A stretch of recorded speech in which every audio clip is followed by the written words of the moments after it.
भारत में जैन और बौद्ध धर्म का प्रचार प्रसार कम होने के साथ अब भारत में महाजनपदों के सिर्फ 4 राज्य बचे थे, जो थे अवंती, वत्सा, कोसला और मगध। और इसी समय के दौरान मगध भारत का सबसे शक्तिशाली राज्य बन के उभरने लगा, क्योंकि मगध बाकी सारे राज्यों के कंपैरिजन में प्राकृतिक चीज़ों से काफ़ी मजबूत था और लोहे बनाने की शुरुआत भी यहीं पर हुई थी। इसीलिए मगध उस समय का सबसे शक्तिशाली राज्य बन चुका था। और इसी समय में मगध में एक विशाल साम्राज्य का निर्माण हुआ, जो था हरियाणका डायनेस्टी। हरियाणका डायनेस्टी की स्थापना 544 BCE में बिंबिसार द्वारा किया गया था। बिंबिसार भगवान बुद्ध के समकालीन थे और इसी समय को महाभारत काल का समय भी माना जाता है। आपका इस बात पर क्या कहना है, नीचे कमेंट में ज़रूर बताना। बिंबिसार के समय में हरियाणका डायनेस्टी का कैपिटल था राजगीर। बिंबिसार की 3 पत्नियां थीं। बिंबिसार ने मैट्रिमोनियल अलायंस के जरिए अपने साम्राज्य को बढ़ाया।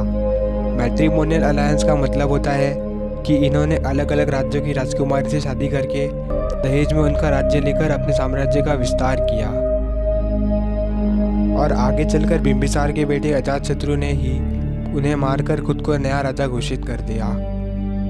अजातशत्रु ने वैशाली और काशी पर आक्रमण करके उन्हें मगध का हिस्सा बना लिया। अजातशत्रु अपनी ताकत और गुस्से के लिए जाने जाते थे। इन्हीं के समय में 483 BCE में गौतम बुद्ध का देहांत हुआ, जिसके बाद इन्होंने पहले बुद्धिस्ट काउंसिल का आयोजन भी कराया। और फिर आगे चलकर अजातशत्रु के बेटे उदयन ने ही उनकी हत्या करके खुद को नया राजा बना लिया।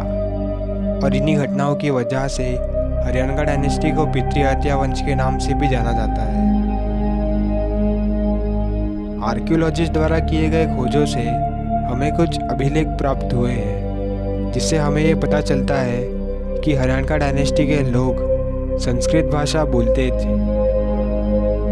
हरियाणका डायनेस्टी के समय में लोगों के आर्थिक जीवन का मुख्य व्यवसाय फार्मिंग और एग्रीकल्चर था। अजातशत्रु के बेटे उदयन ने पाटलिपुत्र को अपने साम्राज्य का नया कैपिटल बनाया और अपने साम्राज्य का विस्तार जारी रखा। और आगे चलकर अवंती के राजा पालक द्वारा उदयन की मृत्यु करा दी गई और इस तरह से हरियाणका डायनेस्टी का अंत हो गया। लेकिन इसके बाद क्या हुआ, कैसे हरियाणका डायनेस्टी के मंत्री शिशुनाग ने सत्ता अपने हाथ लेकर शिशुनाग डायनेस्टी की स्थापना की, ये हम जानेंगे अगले एपिसोड में।